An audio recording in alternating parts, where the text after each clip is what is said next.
કેમ છો વિદ્યાર્થી મિત્રો? મજામાં ને? સરસ. ચાલો આપણે 1 થી 5 ચેપ્ટર સુધી ભણી ગયા છીએ અને તમે તેનું રિવિઝન કરો છો ને બધા? તો આગળ આપણે ચેપ્ટર નંબર 6 તું મારો ગુણક હું તારો અવયવ, પેજ નંબર 87. જો તમને ચેપ્ટરનું નામ સાંભળતા થશે ઓહો આની અંદર એવું શું હશે, તો કે આની અંદર આપણે અવયવ વિશે ભણવાનું છે અને ગુણક એટલે અવયવી અને અવયવ તેના વિશે ભણવાનું છે. એટલે કે અવયવી વિશે ભણીશું. તો સૌથી પહેલાં અવયવ એટલે શું? તો કે અવયવ એટલે આપેલી સંખ્યાને, કોઈ પણ સંખ્યા આપેલી હોય, જે સંખ્યાઓ વડે કોઈ પણ એક સંખ્યા આપેલી હોય તેને જે સંખ્યાઓ વડે નિશેષ ભાગી શકાય. નિશેષ એટલે શું આપણે શીખી ગયા છીએ કે આપણે ભાગાકાર કરી અને નીચે જે શેષ વધે છે તે શૂન્ય શેષ વધે તો તેને નિશેષ ભાગાકાર કહેવાય. એટલે કે નિશેષ ભાગી શકાય તે સંખ્યાઓને આપેલી સંખ્યાના અવયવ કહે છે. ફરીથી એક વખત જોઈએ. આપેલી સંખ્યાને જે સંખ્યાઓ વડે નિશેષ ભાગી શકાય તે સંખ્યાઓને આપેલી સંખ્યાના અવયવ કહે છે. કે તમને કોઈ પણ સંખ્યા આપેલી હોય અને પછી તેને તમે કોઈ પણ બીજી સંખ્યાઓ વડે ભાગો અને ભાગાકાર કરતાં જો તમને નિશેષ મળે તો એ આપેલી સંખ્યાના અવયવ કહેવાય છે. ચાલો આપણે એક્ઝામ્પલ દ્વારા સમજીએ. ચાલો આપણે 12ના અવયવ પાડીને સમજીશું. કેના? તો કે 12ના. હવે આપેલી સંખ્યા એટલે આપણા માટે આપેલી સંખ્યા શું છે? 12 છે. હવે 12ને જે સંખ્યા વડે નિશેષ ભાગી શકાશે તે બધા તેના અવયવ થશે. હવે આપણે એક એક્ઝામ્પલ તરીકે અત્યારે સમજીએ છીએ એટલે આપણે ભાગાકાર દ્વારા સમજીશું. હવે 12નો ભાગાકાર કરી તો 12 ભાગ્યા 1. હવે 1નો ઘડિયો આપણે 1 સુધી બોલી તો 1 1 1. હવે આ બેની બાદબાકી કરી તો 1માંથી 1 જાય તો 0. ઉપરથી ઉતાર્યા 2. હવે 1નો ઘડિયો 2 સુધી બોલો તો 1 2 આ બેની બાદબાકી કરો, 2માંથી 2 જાય તો 0. કેવો ભાગાકાર તમને મળ્યો? તો કે નિશેષ ભાગાકાર મળ્યો.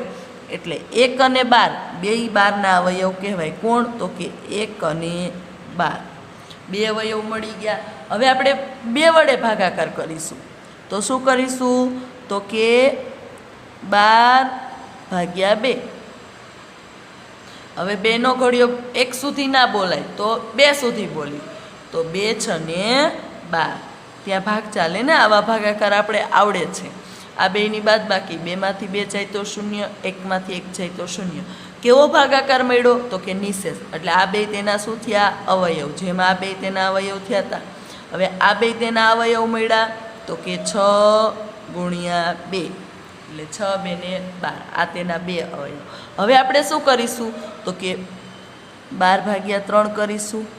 હવે 3નો ઘડિયો 1 સુધી ન બોલાય તો આપણે 2 એટલે મીન્સ કે 2ને ભેગા કરીને બોલીશું 12 સુધી.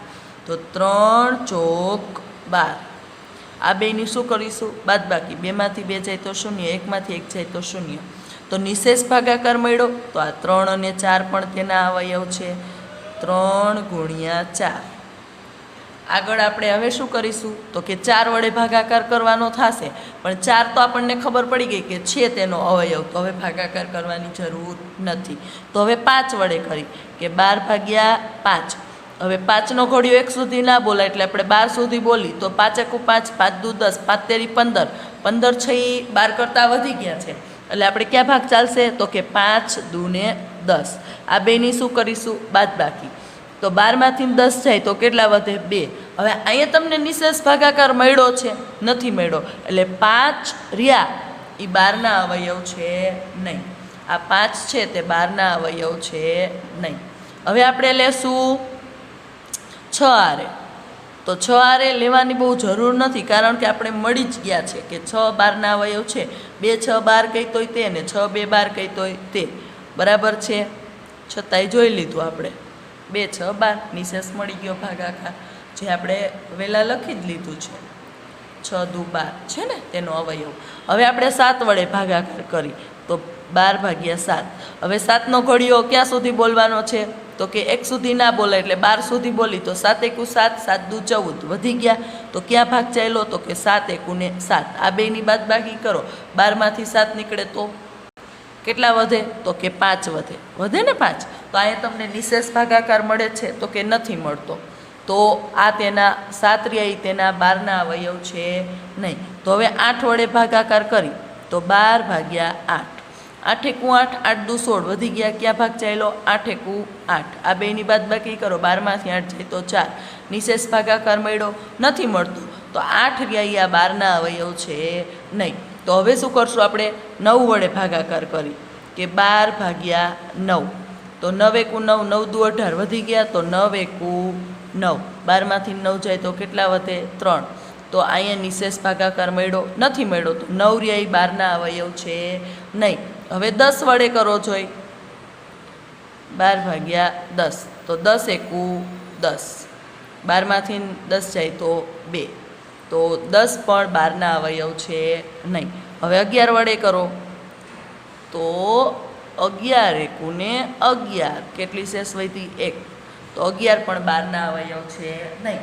એટલે કહેવા શું માગું છું તમને હું? તો કે જો તમે કોઈ પણ સંખ્યા લ્યો, અહીંયા આપણે 12ના અવયવ પાડવા છે, તો એનો નિશેષ ભાગાકાર મળે તો તે બધી સંખ્યાને ભાગી શકાય, ના મળે તો તે એનો અવયવ હોય નહીં. પછી જો તમને એક વસ્તુ સમજાવી દો કે તમે કોઈ પણ સંખ્યાના અવયવ પાડતા હશો ને, એટલે જે સંખ્યા હશે ને ત્યાં સુધી જ મળશે. કહેવાનો મતલબ એ છે કે તમે 12ના અવયવ પાડો છો તો તમને 1 થી 12 સુધી જ તેના અવયવ મળશે, પછી 13 એનો અવયવ હોય નહીં. 1 થી 12 સુધીની સંખ્યામાં જ તેના અવયવ મળશે. અને જેમ આપણે આગળ શીખીશું એટલે તમને હું અવયવ વિશે વધારે માહિતી આપીશ, એટલે તમને કોણ મોટો અવયવ હોય, કોણ નાનો હોય તે ખબર પડી જશે. પણ આટલી તમને ખબર પડી ગઈ ને કે અવયવ એટલે શું? તો કે અવયવ એટલે જે આપેલી સંખ્યા છે તેને જે સંખ્યા વડે નિશેષ ભાગી શકાય છે તે તેના અવયવ થાય. એટલે કે 1 અને 12, 6 અને 2, 3 અને 4. આ સિવાય તો કે આ 5 તેના અવયવ નથી, 7 નથી, 8 નથી, 9 નથી, 10 પણ નથી અને 11 પણ નથી. તો 12ના અવયવ આપણને ક્યાં ક્યાં મળ્યા? તો કે 12 એકુ 12, 6 દુ 12 અને 3 ચોક 12. એટલે 1, 2, 3, 4, 6 અને 12. ચાલો 12ના અવયવ આપણે પાડ્યા તો અહીં લખીશું કે 12ના અવયવ. હવે 12ના અવયવ આપણે પાડ્યા તો શું મળ્યું આપણને? તો કે 1 ગુણ્યા 12 બરાબર કેટલા? 12 થાય. એટલે 1 અને 12 તેના અવયવ છે. હવે પછી શું મળ્યું હતું? તો કે 2, 6, 12. આ સિવાય તો કે 3 ચોક 12. આ સિવાય તમને 12ના અવયવ મળ્યા હતા? તો કે નહીં, કારણ કે પછી 5ના ઘડિયામાં ક્યાંય 12 નથી આવતા. 6ના ઘડિયામાં તો કે 6, 2, 12 આવી ગયા. તો 12ના અવયવ કોણ કોણ મળ્યા? તો કે 1, 2, 3, 4, 6 અને 12. હવે જો તમે જોવો તો તમને ખબર પડી જશે કે સૌથી નાનો અવયવ કોણ છે? 1 છે. અને સૌથી મોટો અવયવ 12. અને 12 એટલે કોણ? તો કે જે સંખ્યા પોતે જ.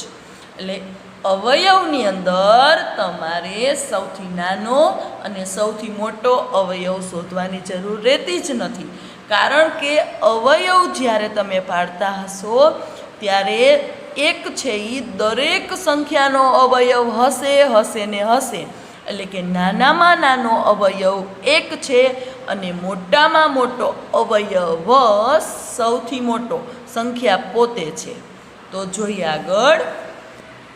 1 એ દરેક સંખ્યાનો અવયવ છે. મેં તમને હમણાં જ વાત કરીને કે તમે ગમે તે સંખ્યાના અવયવ પાડતા હશો તો તમને 1 તો મળશે ને મળશે. એટલે કે 1 એ દરેક સંખ્યાનો અવયવ છે.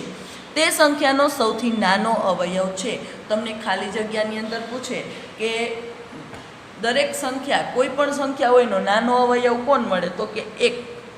અને સૌથી નાનો કહે તો પણ 1. દરેક સંખ્યા પોતે પોતાનો અવયવ છે. હમણાં મેં કીધું કે સંખ્યા પોતે પોતાનો અવયવ હોય જ છે, ત્યાં સુધી જ આપણને અવયવની સંખ્યા મળે. અને તે સંખ્યાનો સૌથી મોટામાં મોટો અવયવ છે, જે આપણા એક્ઝામ્પલની અંદર શીખ્યા કે 12ના અવયવ પાડી તો તમને 12 સુધી જ મળે, પછી 13મો અવયવ મીન્સ કે 13, 12 પછી 13 આવે ને તો 13, 14, 15 એ આગળ અવયવ મળે નહીં, 1 થી 12ની અંદર જ મળે. એટલે મોટામાં મોટો અવયવ સંખ્યા પોતે જ થાય. દરેક અવયવ આપેલી સંખ્યા કરતાં નાનો અથવા તેના બરાબર છે. શું કે આપેલી સંખ્યા છે તેના બરાબર અથવા તો તેનાથી નાનો મળે, પણ આપેલી સંખ્યાથી મોટો મળે નહીં. આપેલ સંખ્યાના અવયવોની સંખ્યા મર્યાદિત હોય છે, અને તમે કોઈ પણ સંખ્યાના અવયવો પાડશો તો તે અવયવોની સંખ્યા મર્યાદિત હોય છે, કે તમને વધીને કોઈ 5 મળે, 6 મળે, 7 મળે એમ આગળ, પણ સંખ્યા મર્યાદિત એટલે કે તમે ગણી શકો તેટલા જ અવયવ તેમાં મળે છે. ચાલો વધુ એક એક્ઝામ્પલ લઈ આપણે 25ના અવયવો પાડશું. શેના? તો કે 25ના અવયવ. હવે 25ના અવયવ પાડવા હોય તો તમને હું એક વસ્તુ શીખડાવું કે આપણને અવયવ ક્યાં સુધી મળશે, તો કે 1 થી લઈને 25 સુધી મળશે. પછી 26મો અંક છે તે અવયવમાં ના આવે, કારણ કે 25 છે એ મોટામાં મોટો અવયવ સંખ્યામાં જેટલા પાડશું ને એમાં હશે, એટલે કે સંખ્યા પોતે મોટામાં મોટો અવયવ છે. એટલે 1 ગુણ્યા 25 બરાબર 25, એટલે કે 25 એકુ 25, મોટામાં મોટો 25 અને નાનામાં નાનો 1. આ બે અવયવ તો બધાને ખબર હોય. પછી તો કે આ સિવાય ક્યાં આવે, તો 25 25, એટલે 25ના અવયવો તમને કેટલા મળશે, તો કે 1, 5 અને 25. 25ના અવયવ બરાબર 1, 5 અને 25. 1, 2 ને 3 મળ્યા. નાનામાં નાનો 1 અને મોટામાં મોટો સંખ્યા પોતે 25. ચાલો વધુ એક એક્ઝામ્પલ લઈ. 30ના અવયવ. બધાને બે અવયવની ખબર પડી ગઈ છે. ક્યાં? તો કે 1 ગુણ્યા 30, એટલે કે 30 એકુ 30. આ બધાને ખબર છે બધાને. હવે તો કે એક આરે આપણે ગુણાકાર થયો, હવે બે આરે થશે, ક્યાંય આવે 30, તો કે 15 દુને 30. જો આની અંદર તમને ઘડિયા આવડવા ફરજિયાત છે, એટલે 1 થી 20 સુધીના ઘડિયા તો હવે આવડવા જ જોઈએ. 15 દુને 30. જો ના આવડે તો તમે ભાગાકાર કરીને પણ કરી શકો છો. કઈ રીતે? તો કે 30 ભાગ્યા 1 કરવાના, પછી 30 ભાગ્યા 2, મેં જે 12ના એક્ઝામ્પલમાં તમને શીખવ્યું. હવે એક કેટલા 13 30 થાય? સરસ, બધાને ખબર હોય, 10 3 30. હવે કેટલા ચોખ્ખું 30 થાય? તો કે એક ચોખ્ખું 30 આવે નહીં ઘડિયામાં. તો કેટલા 35 થાય? તો બધાને ખબર જ હોય કે 5 6 ને 30. પછી 7ના ઘડિયામાં ક્યાંય 30 આવે, 8ના ઘડિયામાં, 9ના, આ રીતે બોલતા જાઓ તો હવે આગળ આપણને કદાચ તો ક્યાંય 30 મળશે નહીં. તો આ બધા 30ના અવયવ કહેવાય કે 1 2 3 5 6 10 15 અને 30. આની સાથે 30ને નિશેષ ભાગી શકાય છે. એટલે કે 30ના અવયવ 1 2 3 5 આ રીતે લખવાના. 1 2 3 5 6, પછી 10 15 અને 30. હવે જો નાનામાં નાનો કયો મળ્યો? 1. સરસ. અને મોટામાં મોટો કયો મળ્યો? 30. જો આ વસ્તુ ખાસ યાદ રાખવાની છે કે તમે કોઈ પણ સંખ્યાના અવયવો પાડશો એટલે તમને નાનામાં નાનો 1 મળશે અને મોટામાં મોટો સંખ્યા પોતે મળશે. એટલે કે પછી આગળ અવયવ 30 પછી 31 તમને અવયવમાં ક્યાંય નહીં મળે. 30ના પાડતા હોય તો 1 થી 30માં જ મળશે. સમજાણું? ચાલો આગળ આપણે હવે ગુણક વિશે શીખીશું. અવયવ એટલે શું શીખી ગયા. હવે તમને અવયવ એટલે શું સમજાઈ ગયું હશે. આપણે જે ભાગાકાર કરીને મેં તમને 12ના અવયવ સમજાવ્યા, પછી તમને તે પણ કીધું કે સૌથી નાનો અવયવ 1 મળે અને સૌથી મોટો અવયવ સંખ્યા પોતે જ મળે, જે આપણે 3-4 એક્ઝામ્પલ લઈને શીખ્યા. હવે ગુણક. ગુણક એટલે શું? તો કે અવયવી. ચાલો ગુણકને શું કહેવાય? તો કે અવયવી, અને અવયવીને ગુણક. જો તમને કોઈ ગુણક પૂછે તો તે અવયવીની જ વાત હોય છે. તો વ્યાખ્યા જોઈએ. આપેલી સંખ્યા વડે, જોજો કયો શબ્દ આવ્યો? આપેલી સંખ્યા વડે જે સંખ્યાઓને નિશેષ ભાગી શકાય તે સંખ્યાઓને આપેલી સંખ્યાના અવયવી એટલે કે ગુણક કહે છે. અવયવી એટલે શું? તો કે તમને કોઈ પણ સંખ્યા આપેલી હોય, આપેલી સંખ્યા વડે કોઈ પણ સંખ્યા આપેલી હોય તેના વડે આપણે જે સંખ્યાઓને નિશેષ એટલે શું? તો કે ભાગાકાર કરતા શેષ શૂન્ય વધે, નિશેષ ભાગી શકાય તે સંખ્યાઓને આપેલી સંખ્યાના અવયવી એટલે કે ગુણક કહે છે. હવે હું તમને હમણાં એક્ઝામ્પલ કરીને શીખવાડું. તો જોઈએ, આપેલ સંખ્યાને 1 2 3 4 પછી આગળ અનંત સુધીની વાત છે. જો મેં આ ટપકા લીટી તમને રેખા તૂટક રેખા બતાવે છે તે અનંત સુધીની વાત છે. એટલે કે 1 2 3 4 અનંત સુધી ગુણતા મળતી સંખ્યાને આપેલ સંખ્યાના અવયવી કહે છે. જો અત્યારે તમને વ્યાખ્યા સમજતા તમને અવયવી એટલે શું નહીં સમજાય, પણ હમણાં તમને એક એક્ઝામ્પલ આપીશ ને એટલે તમે સમજી જશો કે આપેલ સંખ્યાને આપણે 1 વડે ગુણવાના, 2 વડે ગુણવાના, 3 વડે, 4 વડે આમ ગુણતા જવાના અને જે સંખ્યા મળતી જાય ને તેના અવયવી એટલે કે ગુણક કહેવાય. ચાલો એક્ઝામ્પલ જોઈએ. ચાલો આપણે એક એક્ઝામ્પલ લીધું કે 9ના અવયવી. હવે 9ના અવયવી એટલે શું? હવે આપેલી સંખ્યા છે ને, આ આપેલી સંખ્યા છે, આપણે વ્યાખ્યા શીખાતા વડે, આના વડે જે સંખ્યા આપણે ગુણતું જવાનું.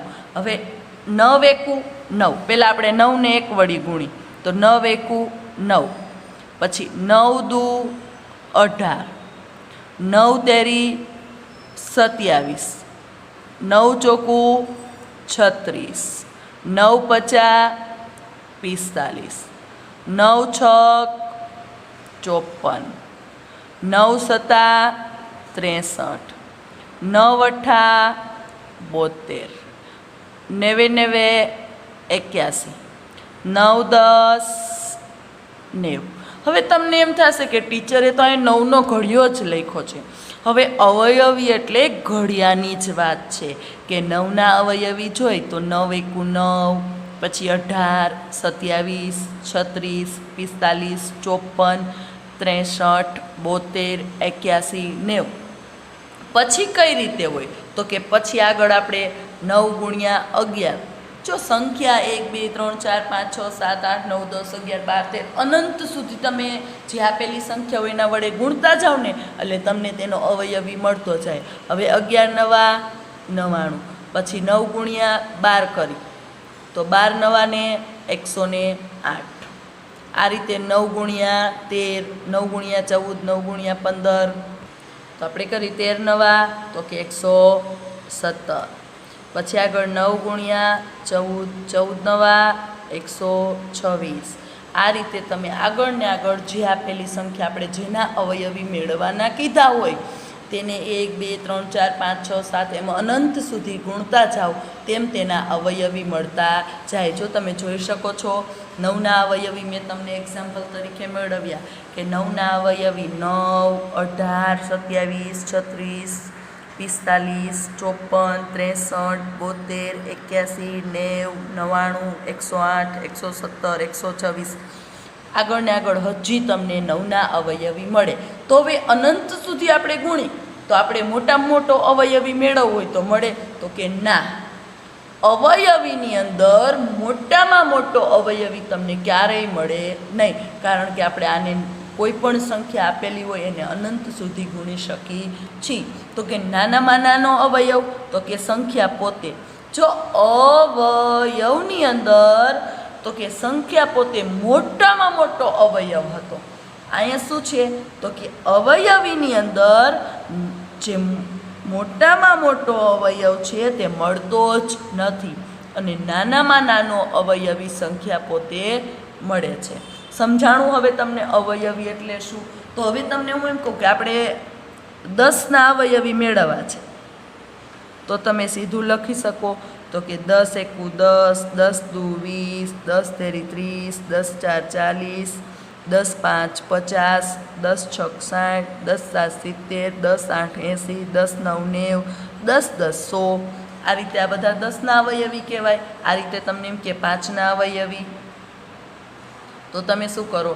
5 એકુ 5, 5 દુ 10 એટલે કે 5, 10, 15, 20, 25, 30, 35, 40, 45, 50, 55, 60, 65, 70, 75, પછી તો કે 80, 85, 90, 95, 100, પછી 100 ને આગળ આગળ તમે કરતા જાઓ તો કે આગળ આગળ તમને હજી 5ના અવયવી મળે.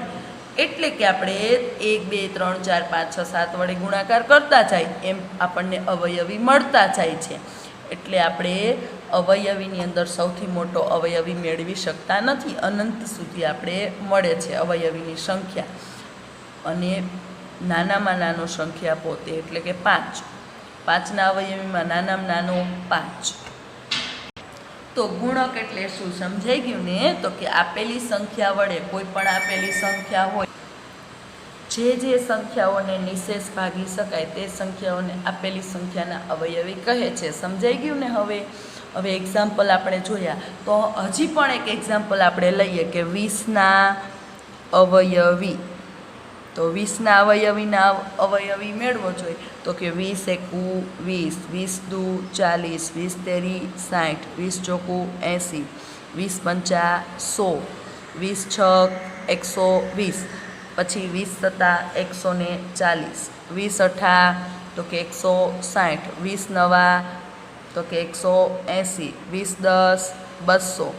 આ રીતે આગળ ને આગળ અનંત સુધી હજી આપણે 20ના અવયવી મેળવી શકીએ છીએ. નાનામાં નાનો અવયવી સંખ્યા પોતે. આ રીતે મેં તમને 3-4 એક્ઝામ્પલ દ્વારા સમજાવ્યું. તો હવે તમને અવયવ અને અવયવી એટલે શું સમજાઈ ગયું હશે. ચાલો આગળ જોઈએ. તો કે દરેક સંખ્યાના અવયવી તે સંખ્યા કરતાં વધારે છે. તમે કોઈ પણ સંખ્યાના અવયવી મેળવશો તો તેના કરતાં વધારે મળશે. જો પહેલાંમાં આપણે અવયવની અંદર શું હતું તો કે મર્યાદિત સંખ્યામાં જ અવયવ મળે.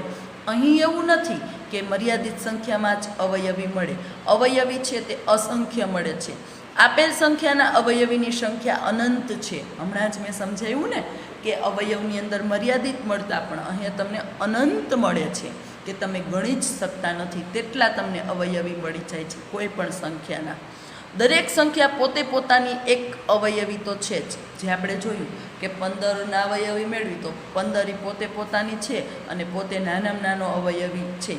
દરેક સંખ્યાએ એકનો અવયવી છે. કોઈ પણ સંખ્યા હોય તો એકનો અવયવી છે.